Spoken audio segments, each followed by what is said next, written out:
Hi guys, welcome back to my YouTube channel. This is me, Alicia. If this is your first time here, and if not, welcome back. So the backstory real quickly for this video, if you guys haven't seen it, there is a video that Auntie Tabitha Brown came out with that said, hey, basically in a nutshell, for the entrepreneurs that are struggling, maybe you should also look into getting a job to help fund your dream. And there was a lot of backlash, like, how dare Auntie Tab tell me to give up on my dream and go get a job and go back to corporate America? And everybody took it differently. I made I wouldn't say a mistake, but I went on Threads, which I very rarely go on Threads that often, but I went on Threads and said, these are all my streams of income. And with all that, I am still in corporate America, and I list the 2 reasons why I was in corporate America.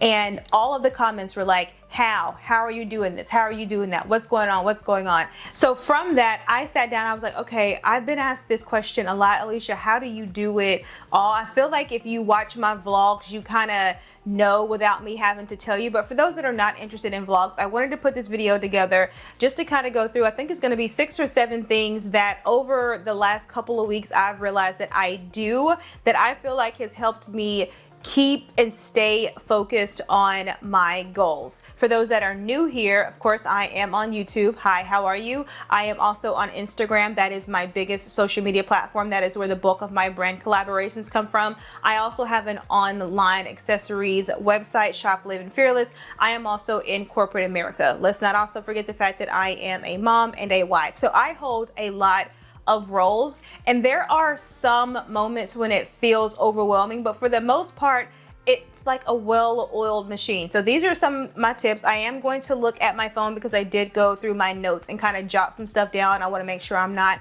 rambling. Mom, I want to keep this video under 20 minutes. So let's just get into it.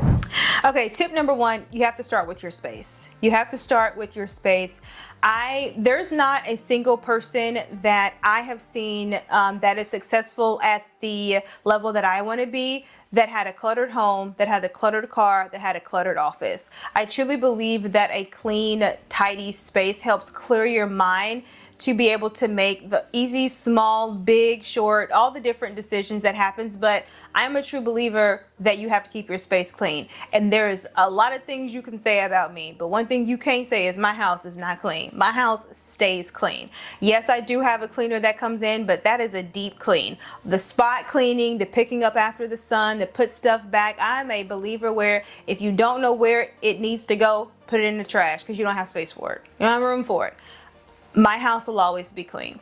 And it was crazy because the reason why I put this on here, you guys know Alexander goes to daycare during the week. Well, on Saturday and Sunday, he's with us. And we'll have him in the morning. He'll go downstairs. We have different storage ottomans, and he has more toys, but you would never know it because everything has a storage. And he'll just play to his heart's content. At 12 o'clock, when it's time to go for a nap, William would take him upstairs, and even now he doesn't question it now. He was like, why are you picking up all the toys when he's just going to take them back out in 2 hours? I was like, so you want my house to look like this for 2 hours? No, I am going to have a tidy space. And I feel like if you are struggling to kind of get into a level of like success or even like clarity with what you're going to do, clean your house up. Clean your house up.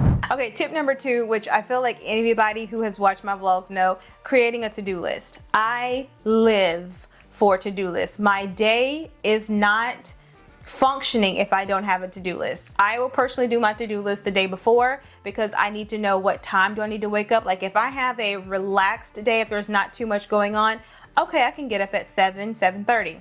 If I'm busy and I need to get up before the rest of the house because I have a long list, I'm getting up at 5:30 and 6. I won't know that if I haven't created my to-do list. And when people tell me that they just go on about their day and they don't have a to-do list, I'm like, so you have no roadmap for what your day is going to look like. And you wonder why you're in the bed that night and you feel like you didn't get enough done.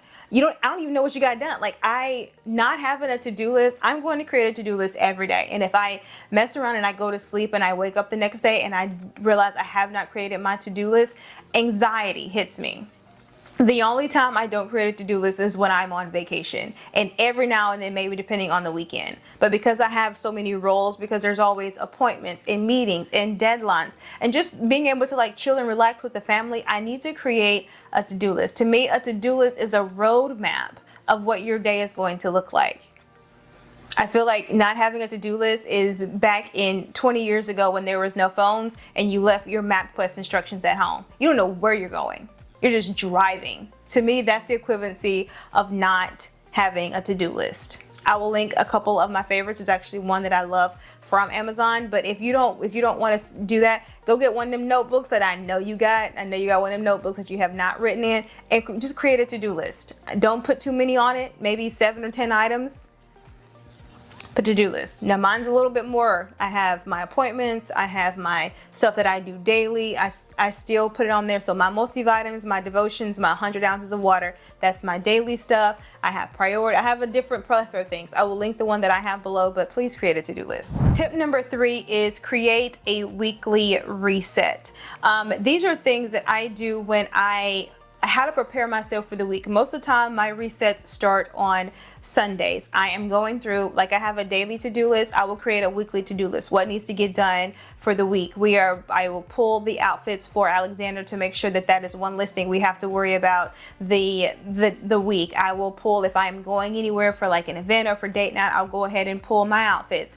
Let's go ahead and plan what we're doing for dinner. So that is my reset on Sunday, basically preparing myself for the week ahead so that when Monday gets here, I'm not like, oh, it's Monday and I haven't done anything. I will do that. It doesn't take me that long on a Sunday, typically 1 to 3 hours depending on how much I'm doing, but I definitely feel that you should have certain days where you do a weekly reset, and there are certain things that you do over and over again until it becomes a routine. Get you a weekly reset. You can glamorize it. Sometimes I'll put the lights on dim. I'll bring out my little record player, put a little Duke Ellington on there, just romanticizing your life. But I definitely think it's important to have a weekly reset. Start fresh for the next week. Okay, next up, tip number 4 is time blocking and routines. Routines, aka habits. There are certain days, and I don't want to go into detail because this isn't that video, but there are certain days where I do certain things. I am not creating content for Instagram every single day. I am not worried about the business every single day.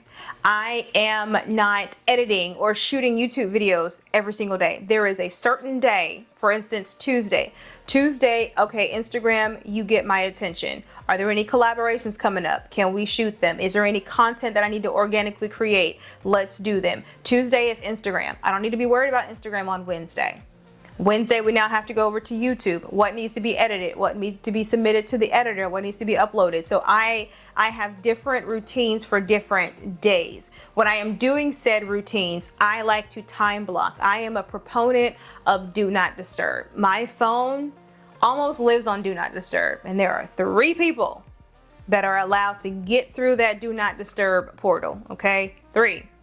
And that's it. So when I cut on my do not disturb, I need to what? Not be disturbed. Because I realize that I have to do not disturb because sometimes I will get sidetracked, even if it's just as simple as a random email that comes in from ASOS and they're having a sale. Now I'm easily veered away. So I put my phone on do not disturb because, okay, Alicia, you have got to buy for the business for the next hour. Settle in. Okay, Alicia, you have got to upload and edit this video for Instagram. Settle in. So I have to basically put on the reins that they put on a horse to only see what's in front of me. And the only way that I know how to do that is put on a little bit of jazz music, put my phone on do not disturb. I have my coffee here, I have my water here, and I'm able to just like zone in. That's what I mean by time blocking. And then of course the creating the routines. So when a brand comes to me and they're like, oh, Alicia, we would love you to create this video here. It's Wednesday. We need it by Friday. So that's not going to work. So I can do it Tuesday and have it to you by Wednesday. So I feel like I'm at a point where it's like, this is the routine that I follow. Like the wheel is nice and churning over here. And if you want to get in and ride with me, you can, but you got to go where I want to go, when I want to go. And if you don't want to go where I want to go, when I want to go, then you can call Uber. Tip number 5, what kind of goes into the do not disturb. Y'all learn how to say no. Learn how to say no.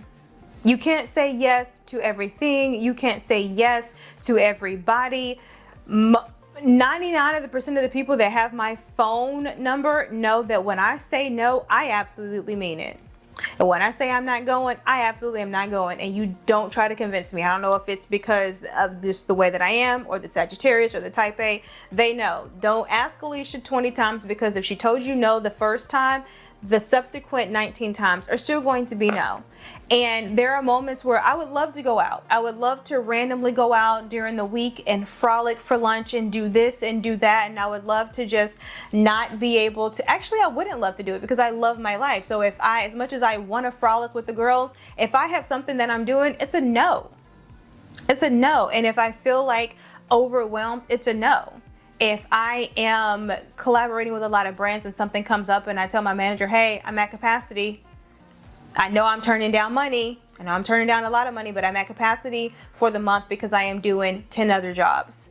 And you have to be okay with saying no. A lot of times we get roped into doing things. We get roped into being places we don't want to be. We get roped into doing things we don't want to do. And at the end of the day, I know people say it all the time and they make fun of it, but I think people need to really understand you only live one time. You only live once. So stop putting yourself in situations you know you don't want to be there. You know you don't want to be there. You know you don't want to do that. Stay at home. Or if you want to be there, but you know you need to be at home doing something else that's going to better benefit your life rather than that happy hour or that appetizer, then stay at home and say no. Stay at home and say no. And when you say no, say it with the full force of all your ancestors. No. The last one that I did want to mention, I was only going to do 5, but this one just came across the last couple of days, and that is create an end of the day reset. So the same way we did a weekly reset, learn to do an end of the day reset. For me, an end of the day reset is things that I do every single day. Kind of like, I guess they say unwind. That could be an unwind. So for me, I am making sure that all of Alexander's toys are put up. I am vacuuming. I am loading the dishwasher. And when I mean these are things that either I or William will get to. Loading the dishwasher, because I don't sleep if there are dishes in the sink. Okay, not happening. I'll look and see what are we going to make for Alexander for breakfast the next morning. I will now go in my room. I will take off my lounge clothes. I will put a quick shower, put on my pajamas, do my skincare routine, look and see if I have any meetings. Right now I'm doing my to-do list, right? Seeing if I have any meetings, what time do I need to get up the next day. I will journal, chit chat with William, and then I'll go to bed. And that is my routine that I don't realize that I do every single night, okay, like clockwork. But it's those routines that get me in the habit of having a successful day the next day. So whatever it looks like for you, it should be a routine, aka a habit. But I definitely think of end of the day reset should also be incorporated in your routine. All right, so guys, that is it. I hope you have enjoyed it. William did have a couple of extra ones, but I think they're more profession specific, like they're specifically for influencers and specifically for a small business. Whereas I think what I just gave you is more of like a general, I want to be more organized. So I hope that that helps. If you're looking for something a little bit more specific, please let me know and I will try to come up with a good show run to be able to articulate what I do in each specific profession that I am in. So if you have made it to this far in the video, you have not subscribed, don't forget to subscribe. Also, don't forget to tell a friend to tell a friend to tell a friend. Please send this to a friend that's like, oh, I'm so overwhelmed.